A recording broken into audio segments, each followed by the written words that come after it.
Demand లేకపోవడం వల్ల supply ఎక్కువ పట్టుకోవడం జరుగుతున్నది. కాబట్టి పడిపోయినప్పుడు డిమాండ్ పట్టించినప్పుడు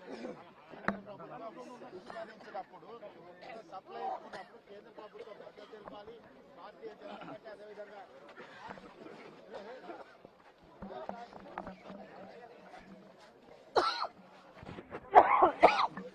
ప్రకటించాలి మిర్చి రైతులకు మద్దతు ధర వెంటనే.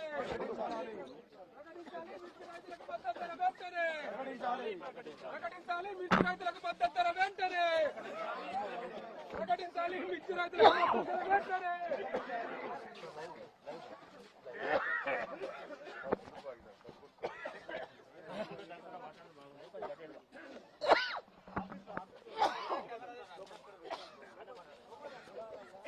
కొంచెం బయటకు వచ్చినా అయిపోయింది.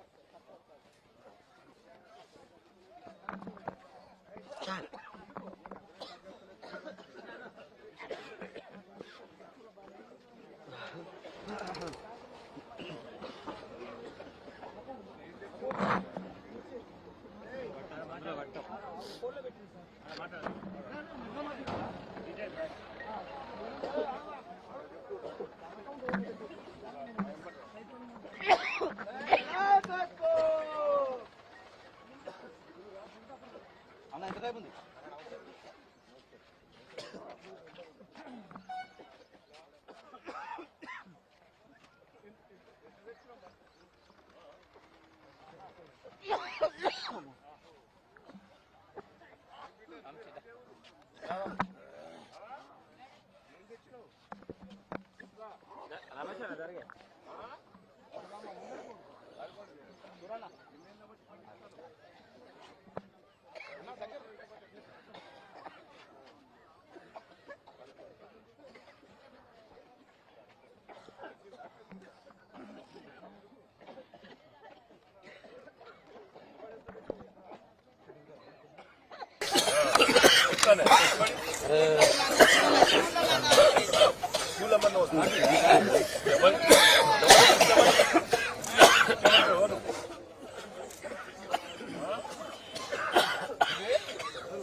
ఆయన వచ్చినాక పెరిగిందా తగ్గిందా? ఏమేమి చెప్పిండు ఎలక్షన్ లైవ్ లో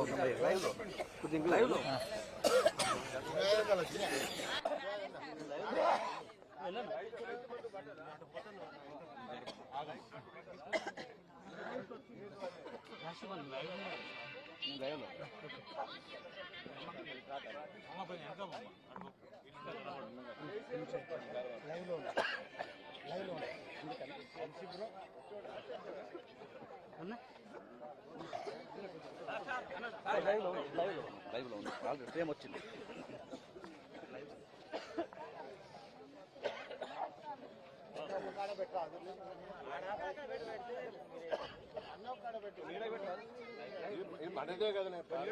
లైవ్ నడుస్తా సార్. కరెక్ట్ అయిపోయింది. కరెక్ట్ అయింది. లైవ్ కనెక్ట్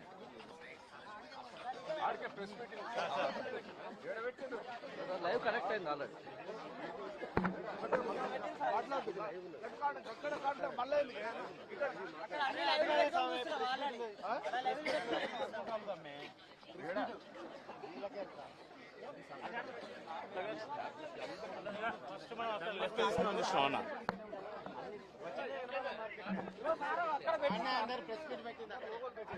అందరు తీసుకున్నా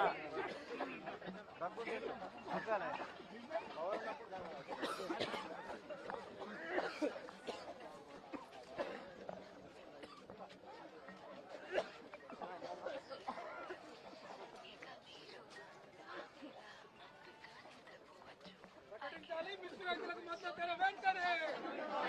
ప్రకటించాలి మిర్చి రైతులకు మద్దతు ధర వెంటనే. ప్రకటించాలి మద్దతు ధర వెంటనే. ప్రకటించాలి మిర్చి రైతులకు మద్దతు ధర వెంటనే. స్పందించాలి రాష్ట్ర ముఖ్యమంత్రి మిర్చి రైతుల పట్ల వెంటనే.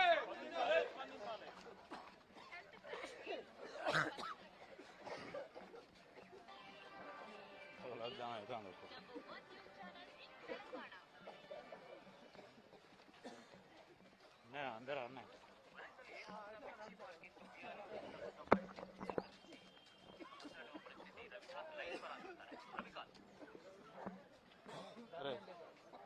బాబాయ్ లైవ్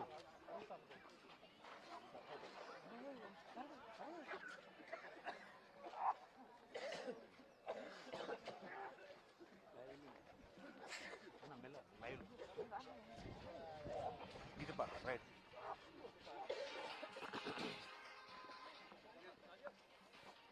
ప్రకటించాలి వెంటనే రైతుల మద్దతు ధరను వెంటనే రైతుల మద్దతు ధరను ప్రకటించాలి ఇచ్చి మద్దతు ధరను రైతులకు వెంటనే ఇచ్చి మద్దతు ధరను రైతులకు వెంటనే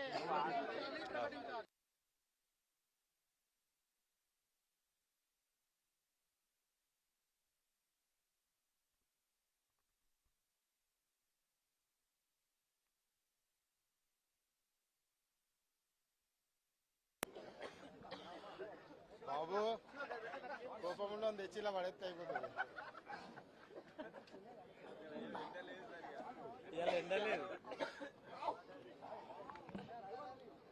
సుదర్శన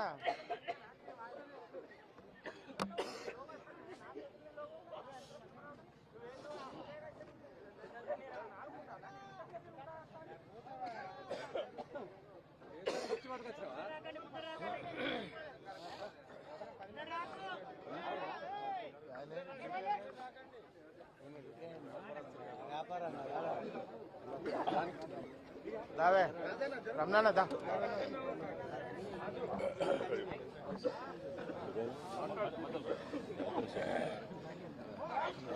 సార్ ముగ్గురు సార్ నేనా మొబైల్ పక్క పెట్టు పెట్టా సార్ బాగానే పెట్టా ఓకే ఓకే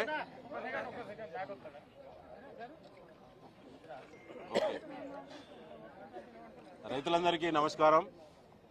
పత్రికా సోదరులకు మరొకసారి నమస్కారాలు. ఈరోజు వరంగల్ గ్రెయిన్ మార్కెట్ మిర్చి యార్డును ప్రత్యేకంగా ఇవాళ మా మాజీ మంత్రివర్యులు దయాకర్రావు గారి యొక్క నేతృత్వంలో మా సీనియర్ శాసనసభ్యులు గండ్ర వెంకటరమణారెడ్డి గారు, మాజీ శాసనసభ్యులు నరేందర్ గారు, అదేవిధంగా నాగుర్ల వెంకటేశ్వరరావు గారు, వాసుదేవరెడ్డి గారు, ఇతర బృందం పెద్ద ఎత్తున ఇవాళ చూసి రైతుల యొక్క సమస్యలు తెలుసుకోవడం జరిగింది. నిలువు దోపిడీ జరుగుతూ ఉన్నది. తెలంగాణ రైతాంగం కష్టపడి పండించినటువంటి ఎర్ర బంగారం పండించినటువంటి రైతులు ముఖాలు తెల్లబడిపోయినాయి.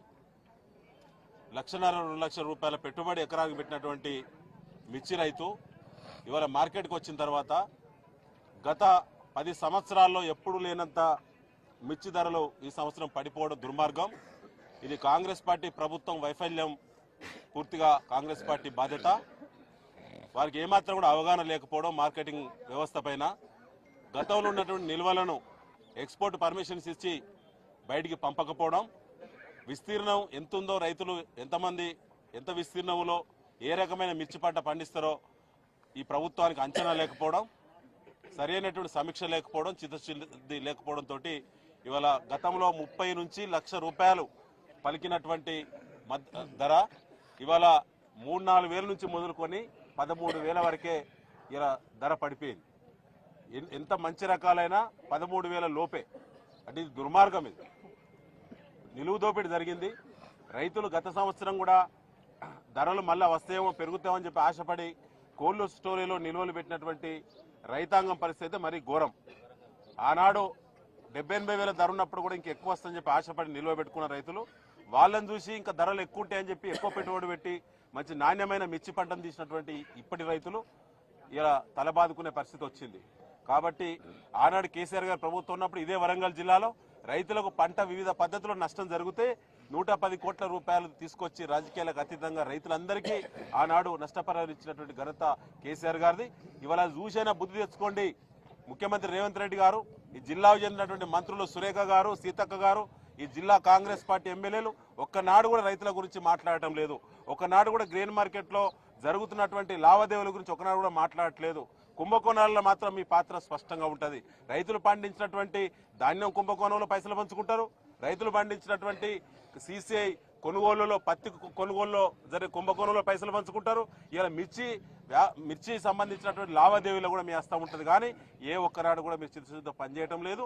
ముఖ్యంగా కాంగ్రెస్ పార్టీ మేనిఫెస్టోలో స్పష్టంగా చెప్పిండ్రు, తక్కువలో తక్కువ 15,000 నుంచి ధర పైకే ఉంటుంది మా ప్రభుత్వం వస్తా అని చెప్పిండ్రు. ఇలా ముఖం ఎక్కడ పెట్టుకుంటారు కాంగ్రెస్ పార్టీ నాయకులారా? ఇలా 15,000 ధర అని దిక్కే లేదు. 15,000కు ప్రారంభం అన్నారు, అంటే 15,000 నుంచి ₹1,00,000 వరకు వస్తాయని చెప్పి మిర్చి రైతులు ఆశపడి ఓట్లెత్తే ఇవాళ నట్టేట ముంచిళ్ళు. ఖచ్చితంగా ఇవాళ బీఆర్ఎస్ పార్టీ డిమాండ్ చేస్తా ఉన్నది, ప్రతి క్వింటాలకు ₹25,000 తగ్గకుండా ప్రభుత్వమే ఈ మిర్చి కొనుగోలు చేసి దాని యొక్క నాణ్యతను బట్టి క్వాలిటీని బట్టి దొడ్డు రకాలైతే ఆ పైన ధరను చెల్లించి ఇవాళ ప్రభుత్వమే ఖజానా నుంచి పంట కొనుగోలు చేయాలని చెప్పి బీఆర్ఎస్ పార్టీ డిమాండ్ చేస్తా ఉంది. ప్రధానంగా అవిభక్త వరంగల్ జిల్లా వ్యవసాయ ఆధారితటువంటి జిల్లా. ఈ జిల్లాలో 2 మంత్రులు ఉన్నారు. ఒకరు ధనసరి అనసూయ గారు, ఇంకొకరు కొండా సురేఖ గారు. కొండా సురేఖ గారి నియోజకవర్గంలో చాలా మంది హమాలీలు కానీ, గుమస్తాలు కానీ, వ్యాపారస్తులు కానీ పెద్ద సంఖ్యలో ఉన్నటువంటి ఏనుమాముల మార్కెట్ మీద ఆధారపడి బతుకుతున్నారు. అదేవిధంగా రైతులకు ఎప్పుడైతే గిట్టుబాటు ధర వస్తుందో అప్పుడు మాత్రమే ఈ హమాలి కానీ, గుమస్తా కానీ, వ్యాపారస్తులు కానీ బతికేటువంటి అవకాశం ఉంటుంది. అదేవిధంగా వ్యాపారస్తులు కోల్డ్ స్టోరేజ్లో స్టోరేజ్ చేసుకొని మద్దతు ధర కంటే ఎక్కువ రేటు వచ్చినప్పుడు బతికేటువంటి జీవన విధానం ఉన్నటువంటి వ్యాపారస్తులు ఇవాళ రైతులను నట్టేట ముంచారు, వ్యాపారస్తులను నట్టేట ముంచారు. అదేవిధంగా వ్యాపారస్తులను కూడా ఇవాళ అన్ని రకాలుగా ఇబ్బంది పెడుతున్నారు. ఇవాళ వ్యాపార రీత్యానే కాక అన్ని రకాలుగా కూడా ఇబ్బంది పడి ఇవాళ కొండా సురేఖ చేసేటువంటి పైశాచిక ఆనందము ఇవాళ ప్రజలందరూ కూడా ఇబ్బంది పడుతున్నారు.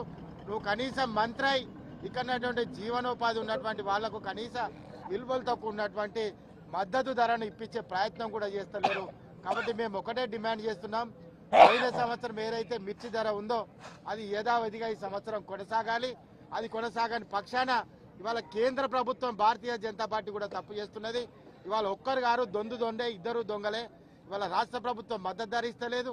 కేంద్ర ప్రభుత్వం డిమాండ్ తగ్గట్టుగా సప్లై ఉండాలని ఆ డిమాండ్ను కాలరాసి ఇవాళ ఆ సప్లైకి తగ్గటువంటి రేటును ఇవ్వడం లేదు. కాబట్టి భారతీయ జనతా పార్టీ కూడా దీనికి శిరస బాధ్యత వహించాలి. కాబట్టి ఇవి ఎక్స్పోర్ట్ ఏదైతే ఉందో దానికి సరైన మద్దతు ధర ఇచ్చినప్పుడు ఇక్కడ వ్యాపారస్తులు కూడా, రైతులే కాదు రైతులకు మద్దతు ధర వచ్చి వ్యాపారస్తులు కూడా దాని మీద ఆధారపడి ఉంటారు. కాబట్టి ఇక్కడ కార్మిక కర్షక లోకం కూడా ఆధారపడి ఉంటారు. కాబట్టి ఏనుమాములకు ఈ 50 ఏళ్లు పరిపాలించిన కాంగ్రెస్ ఎక్కడ కూడా ఇక్కడ ఒక ఇండస్ట్రీ తేలేదు, ఒక ఏనుమాముల మీద బతుకుతున్నారు. కాబట్టి వేలాది జనం మీద ఆధారపడ్డ ఈ జనానికి ఉపాధి ఉపశమనం కల్పించాలి, మద్దతు ధర ఇచ్చాలని కూడా మా బీఆర్ఎస్ పార్టీ డిమాండ్ చేస్తుంది. మిత్రులారా, ఈరోజు తెలంగాణలోనే చెప్పాలంటే భారతదేశంలోనే ఒక పెద్ద వ్యవసాయ మార్కెట్ ఏనుమాముల మార్కెట్. ఇక్కడికి ఆంధ్రప్రదేశ్ నుంచి, ఇటు పక్క ఛత్తీస్గఢ్ నుంచి, ఇటు పక్క మహారాష్ట్ర నుంచి కూడా చాలామంది రైతులు ఈ మార్కెట్ మీద విశ్వాసంతో వచ్చేటువంటి రైతాంగం ఆధారపడి ఇక్కడ మిర్చి తీసుకొస్తా ఉన్నారు. ఎన్నికల ముందు రేవంత్ రెడ్డి చాలా పెద్ద మాటలు చెప్పిండు. మేము అధికారంలోకి వస్తే ఏ రైతు కూడా బాధపడకుండా చూస్తాం, రైతులను ఆదుకుంటాం, మద్దతు ధర ఇవ్వడంలో వైఫల్యం చెందితే మా ప్రభుత్వమే కొనుగోలు చేస్తుంది, రైతులను ఆదుకుంటుందని చెప్పిండు. మరి ఇప్పటి వరకు కూడా ఏ రైతుల విషయంలో కూడా మాటలు తప్ప ఈయన యొక్క చేతలు ఏమీ కనబడతలేవు. ఈరోజు వాళ్ళ మేనిఫెస్టోలో పెట్టినటువంటి ₹15,000 ఉన్నది. మరి ఈరోజు ఇక్కడ ప్రభుత్వం ఉన్నది, ప్రభుత్వ యంత్రాంగం ఉంది, మంత్రులు ఉన్నారు. ఇక్కడ మరి జరుగుతున్నటువంటి విషయాలను కూడా వాళ్ళకి తెలుసు. కానీ నిర్లక్ష్యంగా ఈ రైతు సమస్యలు మాకేం పట్టింపు లేదన్నట్టుగా నిర్లక్ష్యంగా వ్యవహరిస్తూ ఉన్నారు. కాబట్టి ఈ సందర్భంగా ప్రభుత్వాన్ని డిమాండ్ చేస్తూ ఉన్నాం, నిజంగా మీకు చిత్తశుద్ధి ఉంటే మీరు ఇక్కడ ముఖ్యమంత్రి గారికి అనేక పర్యాయాలు ఢిల్లీకి పోతాడు. మరి ఎందుకు పోతాడో ఎందుకు వస్తాడో మాకు మాత్రం తెలియట్లేదు, ప్రజలకు తెలియట్లేదు, రైతులుగా నాకు కూడా తెలియదు. మరి మిర్చి ధర మద్దతు ధర ఇవ్వలేనప్పుడు, పడిపోతున్నప్పుడు ఆ కేంద్ర ప్రభుత్వంతో మాట్లాడి ఇక్కడ పెద్ద మొత్తంలో భారతదేశంలోనే పెద్ద మొత్తంలో అరైవల్స్ వస్తాయి ఇక్కడికి. ఇక్కడ రైతులు ఇబ్బంది పడతా ఉన్నారు, రైతుల యొక్క మనోధైర్యం దెబ్బతింటా ఉన్నది. కాబట్టి కేంద్ర ప్రభుత్వం ఇంటర్ఫేర్ కావాలి, దీన్ని సహకరించమని అడగాల్సింది పోయి ఆయన మాట్లాడతలేడు, ఈయన మాట్లాడతలేడు. కాబట్టి ఈ సందర్భంగా రైతుల పక్షాన బీఆర్ఎస్ పార్టీ మరి మేము డిమాండ్ చేస్తున్నాం, రైతులకు ఇచ్చినటువంటి మాట ప్రకారం ఇంతకుముందు మా సుదర్శన్ రెడ్డి గారు చెప్పినట్టు 25,000కు తక్కువ కాకుండా కొనుగోలు చేయాలి. అదేవిధంగా కేంద్ర ప్రభుత్వం ఎక్స్పోర్ట్స్కు ఇన్సెంటివ్స్ ఇవ్వాలి. ఈరోజు మిర్చి ఎక్స్పోర్ట్ చేసే ఎక్స్పోర్టర్స్కు 10% ఇన్సెంటివ్స్ ఇచ్చినట్టయితే ఖచ్చితంగా ధర పెరిగే అవకాశం ఉంటుంది. లేని పక్షంలో మార్క్ఫెడ్ అదేవిధంగా నాఫెడ్ 2 కార్పొరేషన్లు ఉన్నాయి. ఆల్ ఇండియా లెవెల్లో నాఫెడ్, స్టేట్ గవర్నమెంట్లో మార్క్ఫెడ్ ఉంది. కాబట్టి మీరు ప్రభుత్వం కొనుగోలు చేసి రైతుల యొక్క మద్దతు ధరను చెల్లించే విధంగా చర్యలు చేపట్టాలి.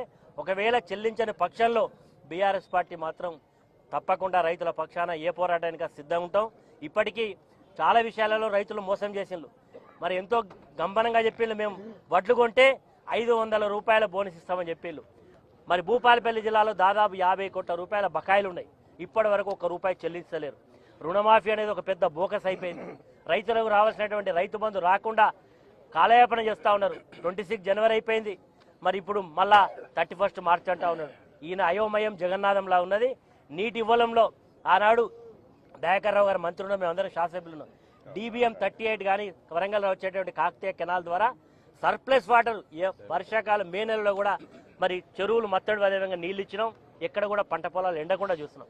ఈరోజు నా నియోజకవర్గం భూపాలపల్లిలో మరి చాలా పంట పొలాలు ఎండిపోతూ ఉన్నాయి. నీళ్ళు ఇవ్వమని చెప్తే అక్కడ ఉండేటువంటి ప్రజాప్రతినిధులు ఏం చెప్తాడు, మమ్మల్ని అడగద్దని చెప్తా ఉన్నారు. ఇంత నిర్లక్ష్యంగా వ్యవహరిస్తున్నటువంటి ప్రభుత్వానికి రైతాంగం ఖచ్చితంగా సరైన బుద్ధి చెప్తుంది. ఈరోజు మేము ప్రతిపక్ష పార్టీగా కూడా ఈ ప్రభుత్వానికి హెచ్చరిక చేస్తూ ఉన్నాం.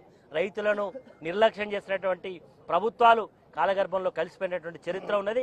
ఈరోజు రైతులను నిర్లక్ష్యం చేయకండి, రైతులను ఆదుకోమని చెప్పి డిమాండ్ చేస్తా ఉన్నాం. ప్రెస్ మిత్రులకు, మీడియా మిత్రులందరికీ కూడా నమస్కారాలు. సరే, చాలా విషయాలు పెద్ది గారు కానీ, గండ గారు కానీ, నరేంద్ర గారు కానీ కూడా చెప్పారు. నేను ఒకటే ప్రెస్ మీడియా ద్వారా కేంద్ర రాష్ట్ర ప్రభుత్వాలకు విజ్ఞప్తి చేస్తున్నాం. దయచేసి బండి సంజయ్ గారు, కిషన్ రెడ్డి గారు చాలా ఉపన్యాసాలు చెప్తున్నారు, మేము రైతులను ఆదుకుంటామని. నిన్న రేవంత్ రెడ్డి గారు కూడా కరీంనగర్ జిల్లా మీటింగ్ లోపల మాకు అడ్డుపడతాను కేంద్ర ప్రభుత్వం అంటున్నారు. నేను ఒకటే డిమాండ్ చేస్తున్నా, రేవంత్ రెడ్డి గారు, కిషన్ రెడ్డి గారికి, కేంద్ర ప్రభుత్వానికి అబద్ధాలు చెప్పి కేంద్రంలో మీరు అధికారంకి వచ్చారు. బోకస్ మాటలు, రైతులను ప్రజలను మోసం చేసి అధికారం వచ్చావు రేవంత్ రెడ్డి గారు. ఇప్పటికైనా కొంచెం బుద్ధి తెచ్చుకో. ఇప్పటికైనా ఈ రైతులు ఆవేదన చెందుతారు. బోనస్ ఇస్తానన్నావు, ఆశపడి సన్నోట్లు వేసి దొడ్డోట్లు ఎత్తే దిగుబడి వచ్చు, పెట్టుబడి దగ్గు, పంట తొందరగా వచ్చు. సన్నోట్లు వేస్తే బోనస్ వస్తుందంటే నీకు మీరు బయట ఎక్కువ రేట్ వస్తానన్నా గవర్నమెంట్కి ఉంటుంది కదా అని సన్నోట్లు వేస్తే బోనస్ 0. రైతు బంధు ఆశ పెట్టిన వస్తాంది నాట్లు అయిపోయినాయి, కలుపులైనాయి, కోతలకు వస్తాయి. ఇంతవరకు రైతు బంధు వల్లే రుణమాఫీ 50% కూడా కాలే. ఎందుకు అబద్ధాలు ఆడుతూ సిగ్గు లేకుండా అన్ని బోకస్. ఇందు పెద్ద గారు చెప్పినట్టు మీ ఎన్నికల మేనిఫెస్టోలో 15,000కు మించి మిర్చి కొంటా అని చెప్పాం. సరే, 15,000 కాదు 23,000కి అమ్మే మిర్చి అది. దొడ్డు మిర్చి అది ₹1,00,000 దాకా అమ్మింది నిన్నటి దాకా, పోయిన సంవత్సరం. అది ₹1,00,000 అమ్మింది, ఇప్పుడు 25,000 పడిపోయింది. ఇది 25,000కి అమ్మింది, 11,000 పడిపోయింది. వరంగల్ జిల్లాలో రైతులు దెబ్బతింటే ఎకరాన 10,000 మనసున్న మహారాజు కేసీఆర్ గారు ఇచ్చాడు. అప్పుడు మనం 10,000 కాదు 25,000 ఇవ్వాలని మాట్లాడాం. దయచేసి రైతులంతా కూడా ఆవేదన చెందుతారు. తెలంగాణ మిర్చి రైతులు కాదు, ప్రతి రైతు ఆవేదన చెందుతాడు. నీళ్లు లేక, కరెంటు లేక, పెట్టుబడి లేక ఆవేదన చెందుతారు. యూరియా ఘోరమైన పరిస్థితి. 10 ఏళ్లలో యూరియా ఎప్పుడైనా ఈ పరిస్థితుల్లో మళ్ళా కాంగ్రెస్ ప్రభుత్వంలో చెప్పులు ఎట్లా పెట్టుకున్నారో మళ్ళీ ఇప్పుడు చెప్పులు పెట్టుకుంటారు యూరియా బస్తాల కోసం. సిగ్గు తెచ్చుకో. నాకు సెంట్రల్ గవర్నమెంట్లో మంత్రులందరూ కూడా సంబంధం ఉన్నది. నిన్న మాట్లాడినావు, నీకు మంత్రులందరూ కేంద్ర మంత్రులు సంబంధం ఉన్నవన్నావు. పో, వాళ్ళు ట్రాన్స్పోర్ట్ ఇంతవరకు రమణారెడ్డి గారు చెప్పినట్టు ట్రాన్స్పోర్ట్ వాళ్ళు పెట్టుకోవాలి, 10% పెట్టుకోవాలి. మార్కెట్ ఉన్నది, మార్కెట్ ద్వారా కొను 25,000. ప్రభుత్వానికి కొంత లాస్ అయినా భరించు. ఇప్పటి వరకే బోనస్ 103 కోట్లు పడాలి, ఇంతవరకు పల్లె. రైతు బంధు వల్లే. దయచేసి మిర్చి రైతులైనా ఆదుకో. 25,000 మార్కెట్ ద్వారా కొని ఏర్పాటు చేయి. కేంద్రం కూడా దిగి రావాలి దయచేసి. కేంద్రం కూడా అదొక బోకస్ అయిపోయింది. రేవంత్ ఏపీ ముఖ్యమంత్రి రివ్యూ మీటింగ్ పెడతాడు మిర్చి రైతుల కోసం, వాళ్ళని ఎట్లా ఆదుకోవాలి అని. నువ్వో పిచ్చి పిచ్చి మాటలు మాట్లాడుకుంటా, వాడిని తిట్టుకుంటా, వీని తిట్టుకుంటా ఆడ తిరుగుతానవే కరీంనగర్లో వాళ్ళని వీళ్ళని తిట్టుకుంటా. కేసీఆర్ని తిట్టుతే ప్రజలు ఊపుకునే పరిస్థితి లేదు. ఇలా ములుగు నుంచి ఒక రైతు వచ్చాడు, నర్సంపేట నుంచి రైతు ఆవేదన చెప్పాడు, భూపాలపల్లి నుంచి ఒక రైతు ఆవేదన చెప్పాడు, వర్ధన్నపేట నుంచి ఒక రైతు ఆవేదన చెప్పాడు. కేసీఆర్ గారు ఉన్నప్పుడు ఎంత మంచిగుండే రైతులు. ఆయన రైతులు ఒడ్లు కూడా కొనేది, ప్రతి కింటా కొన్నాడు, పెట్టుబడి ఇచ్చాడు, అన్ని ఇచ్చాడు. ఈయన వచ్చినాక దరిద్రం అయిపోయింది అని, రేవంత్ వచ్చినాక దరిద్రమైన మేమంతా కాంగ్రెస్కే ఓటేసినాం అంటాను వాళ్ళందరూ. మేము కాంగ్రెస్కే పొరపాటున వేసినాం, అవస్థ చెందుతాను. దయచేసి రైతులు పెట్టుబడి మందం కూడా ఎవరికి కూడలే. మార్కెట్ ద్వారా సెంట్రల్ గవర్నమెంట్ కూడా ముందుకు రావాలి, ఇద్దరు కలిసి కొనాలి. 25,000 కింటా కొనేదాకా మేము వదిలిపెట్టేది లేదు. ఎంతకైనా పోరాటం. మేము ఇప్పుడు 15 రోజుల బట్టి ఓపిక పడ్డాం, ఏదైనా కొద్దిగా దిగి వస్తుందేమో అని. మొదలు మేము దిగి రైతుల తరఫున మాట్లాడితే అరే ఎంబడే పడతా చూసిన 15 రోజుల నుంచి అవస్థ పడతా అంటే రైతులు ఫోన్లు చేసి ఆవేదన చెప్తా అంటే ఇవాళ చూడలేక, ఇవాళ ప్రభుత్వానికి ఇప్పటికైనా బుద్ధి వస్తుందేమో, మేము దిగిన తర్వాత బుద్ధి వస్తుందని వచ్చినాం. దయచేసి కేంద్ర రాష్ట్ర ప్రభుత్వాల విజ్ఞప్తి చేస్తున్నా, మీరు అధికారం ఉన్నావు, ఇప్పటికైనా 25,000 కొనేటట్టు ఏర్పాటు చేయాలి. అదే రైతు ఆ రైతు అజ్మీర్ దేవాకుమార్ ఉన్నాడానే, అజ్మీర్ దేవాకుమార్ ఆయన ఆవేదన చెప్పాడు. నువ్వేనా చెప్పు, ఏంది నీ పరిస్థితి? మా డాడీ ఒక 7 సంవత్సరాల కింద చనిపోయింది. రైతు రుణమాఫీ కాలేదు. ఆ డబ్బులు మాకు కట్టమని మా ఇద్దరు అన్నదమ్ముల అకౌంట్ హోల్డ్లో పెట్టింది సార్ మా బ్యాంక్ మేనేజర్. ఎందుకే మా నాన్న చనిపోయింది కదా, రుణమాఫీ కావాలి కదా అంటే కట్టుడే, నువ్వు కట్టని వదిలిపెట్టాం అది అంటుంది. ఎంత? ₹1,00,000 సార్. అంటే రుణమాఫీ కాలేదు సార్. మమ్మల్ని కట్టమని ఇద్దరు అకౌంట్ హోల్డ్లో పెట్టేసి సార్. ములుగు జిల్లా సార్, వెంకటాపురం మండలం. ఎస్టీయా? మీ మంత్రి గారు చెప్పుకోలేదా? మా మంత్రి గారు చెప్పలేదా? దొరుకుతలేదు. మిర్చి తెచ్చినావు ఇప్పుడు? ఎట్లా పడ్డది? 12,000. పోయినసారి తెచ్చినావా? అప్పుడు ఎంత పడ్డది? 23,000. 23,000 పడ్డది. ఎందుకు మరి తగ్గింది? మొన్న ఎట్టేసిన ఓటు